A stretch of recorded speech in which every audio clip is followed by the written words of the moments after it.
Hey guys, Jim here. Welcome back once again. Thank you so much for joining me as always. Today we're going to be taking a look at something just damn special. And I want you to stop everything. Sit down and shut those damn dogs up. What have I reviewed? 1,000 knives, maybe more?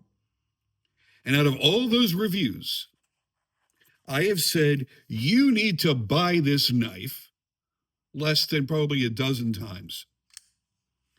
And some examples I can think of back in the end of 2013 when I got my prototype Ramon Chavez 228. I told you that was going to be the next big thing. And turns out it was. What else? RJ Martin Q36. Rockstead Shin and Rockstead Shun. So few knives I have said that on.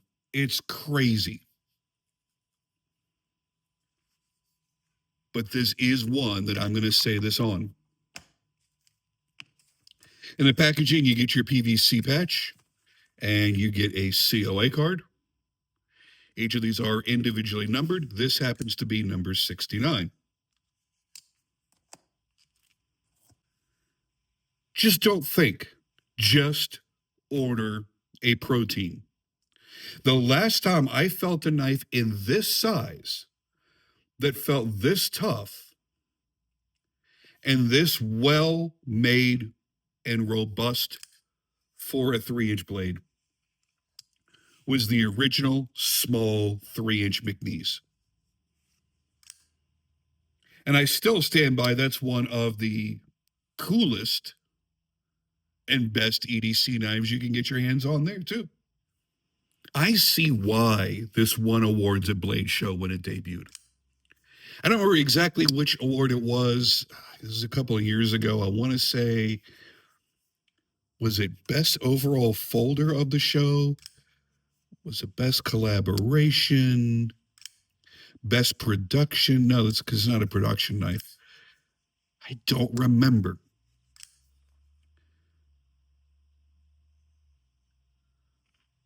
But Princeton tends to win awards with the stuff that he designs and that he makes because, well, the guy is a damn genius. We'll talk about him in just a few minutes. Don't worry about that. We're definitely going to get to that. Here's the thing. Why I'm flipping out about this knife are things that you can't see in pictures or even in video.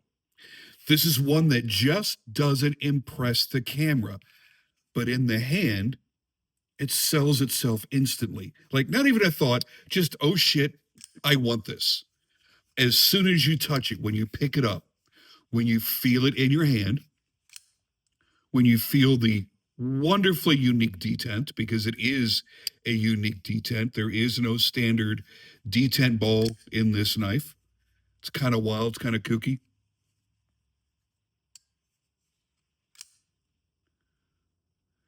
Should you say that I am biased? Okay, yeah, I do know Princeton and have considered him a friend for several years now, but he doesn't sit on my lap for me to whisper into his ear or anything like that. Should you say that I sound like I'm selling you on this knife, like I'm coming out here as a salesperson for this knife? Princeton didn't send this to me to promote. And if you buy one, 100, or none, nothing in my life changes. I just like to help good people find really, really great knives to enjoy. And this is absolutely one of them. This was sent in by a buddy, Mr. Shaun Weiss, selflessly, and I am extremely grateful for that.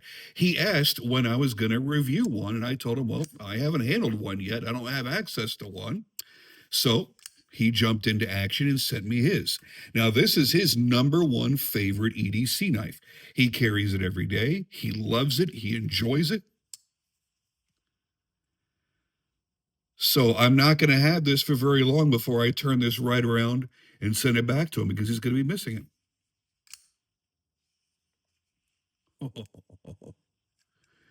So when I'm done, it goes right back to him. So yeah, no, I get no benefit from doing this review or doing the virtual pee dance over how much I like it while I'm recording it. Let's get into some specs, shall we? Your overall length is 7.13 inches with a closed length of only 4. Your edge is only 2.92 inches. So you got a blade length of 3 inches. Nice big finger choil. I guess it is a finger choil because it is extended up from the handle. So sure, that's a finger choil. But that leaves you with 2.92 inches of cutting edge. Thickness of a little over a half an inch. You've got 0.64 inches overall. That includes the pocket clip. And a weight of 3.5 ounces. One of the things that I really like about this particular knife is right here, and you don't see it unless you're looking, but that is a floating backspacer. But the spacers that he has used are so thin that it wasn't like he wanted to call attention to the fact that it's a true floating backspacer. It's just something that, hey, if you happen to notice it, how cool is that? Tolerances are tight. Everything is built very, very, very cleanly, very specifically. All the parts are mated together perfectly, as you would expect. You can front flip it because that jimping literally bites into your thumb. I prefer to use the blade cutouts. I like to reverse flick from back here, or if you want to, you can flick from up here, and you can even slow roll, and it feels perfect. Now, I mentioned earlier that I would talk a little bit more about Princeton. The cool thing about Princeton is this. He doesn't want to do anything boring, run of the mill that everybody else does. He is a self taught master. He is absolutely fantastic with incredible machining skills, designs all of his own knives. He is a voting member of the Knife Makers Guild. He is a board member of the Knife Makers Guild. And a lot of people look up to him for not only the work that he does, his level of execution, his fit and finish, but also the type of man that he is, the type of person that he is. Very friendly, give you the shirt off his back kind of guy. Always there to give you a little bit of advice, to give you a little bit of encouragement. If you're a knife maker, whether you're just starting out or a seasoned knife maker that's just having a bad day and you're throwing shit across the shop. Princeton's one of those guys that he's a wonderful, encouraging type of person. So I'm glad to see success has headed his way. He has had some incredible breakthrough designs over the past 3 or 4 years, and a lot of people are loving his stuff. I'm really glad to see that.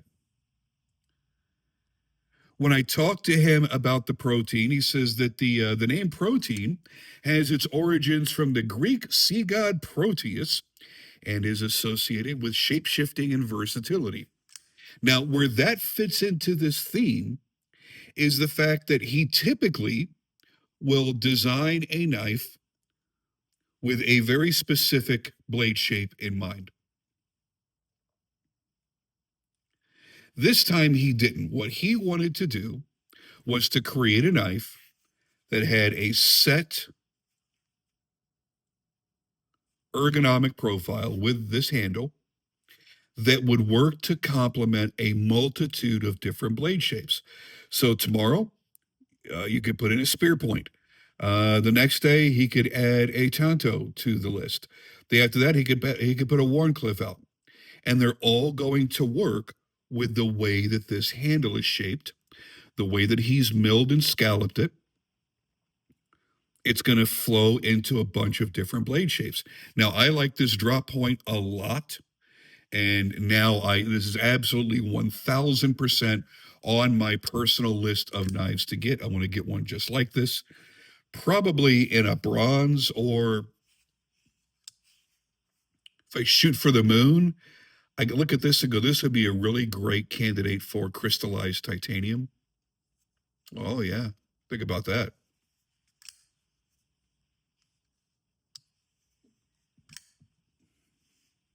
Now, the real magic is where you can't see it. It's in this special lock insert.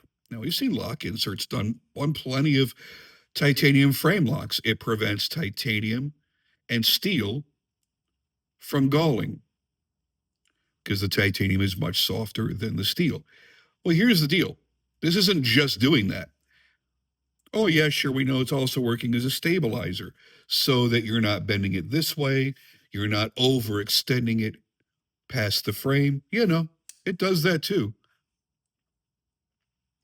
But instead of drilling a hole into this and then forcing in a detent bowl where you have to measure the height of that detent bowl and drill accordingly into the blade and set the depth for that detent so that you have this absolute perfect detent.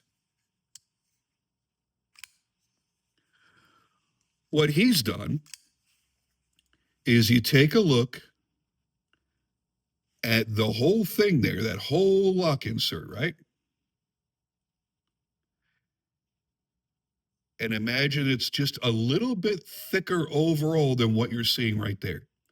And he has milled everything down to this size except for one little area that he's left a nub.